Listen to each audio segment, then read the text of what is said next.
the 5 layers of epidermis.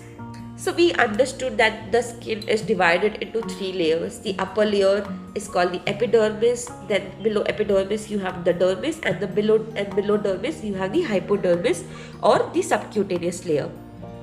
Now epidermis, like the uppermost layer, the topmost layer, itself is divided into more 5 layers. Those 5 layers, as you can see on the screen, the uppermost layer, the layer that you can see, feel and touch, all of this is called stratum corneum.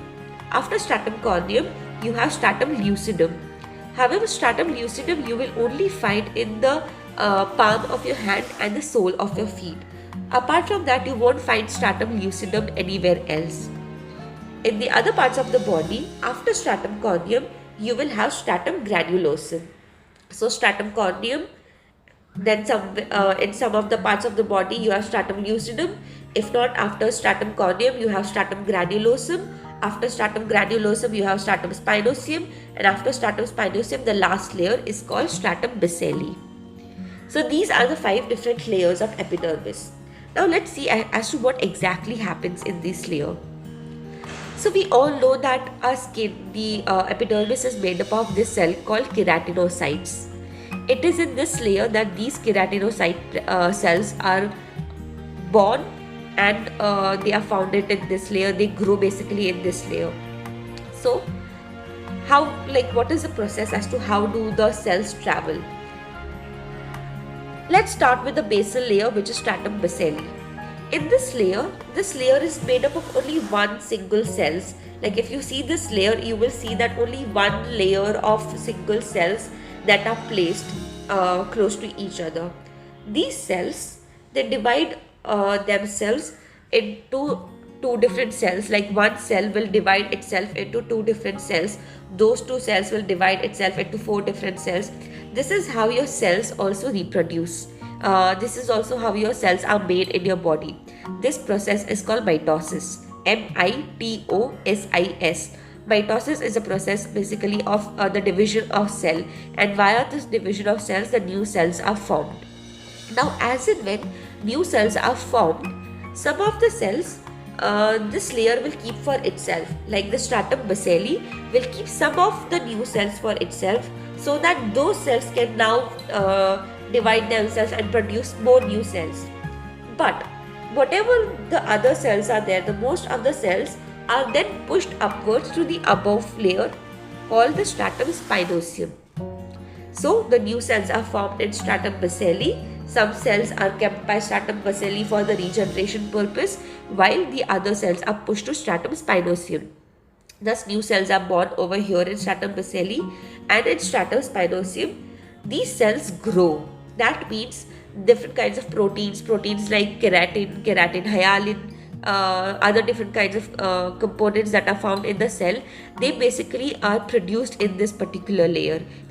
Then once as and when the new cells are pushed from stratum basalli to stratum spinosum, the older cells that are present in stratum spinosum get pushed to stratum granulosum over here.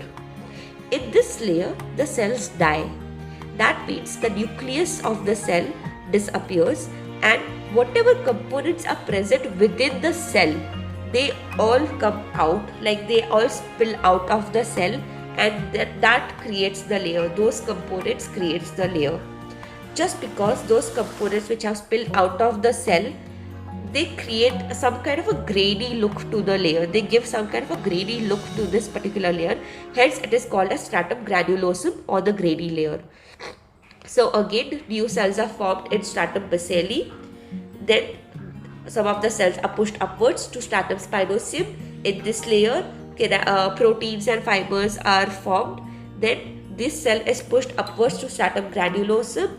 In this, the cell die, it disintegrates, and whatever is present within the cell, it all spills out. Now, all of the matter that is spilled out, that is now again pushed to the above layer.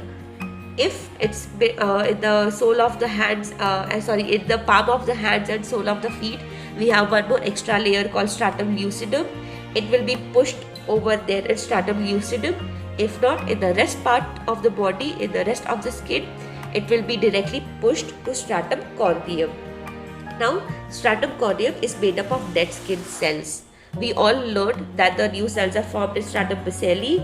That cell is then pushed upwards to stratum spinosum. In this, the cells grow, proteins are formed. Then that cell is then pushed upwards to stratum granulosum.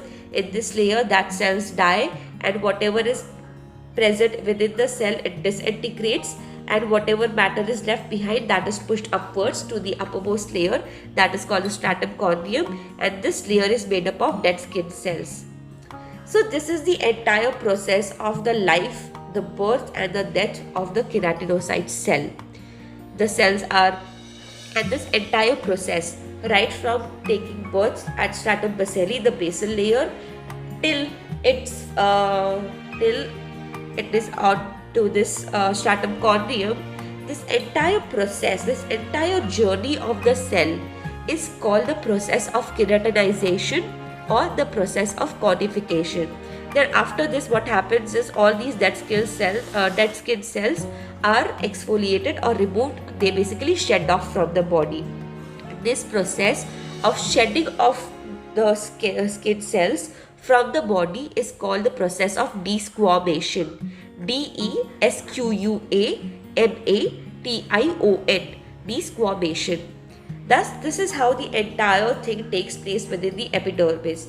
This entire process takes around 28 days for it to complete. That means if the new cell is born on 1st of November, say, on the 28th of November, it will reach over here. Generally, like in the most of the cases, it takes around 28 days for this entire process to get done. So this is also very important to know that every 28 days, your cells are getting renewed. You do not have the cells which are already earlier.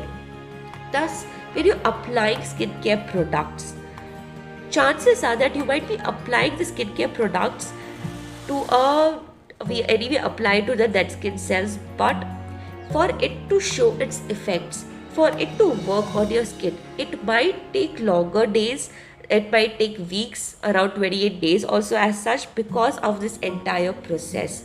For your skincare to show its effectiveness, it might take around 28 days to show it off because of the process of keratinization.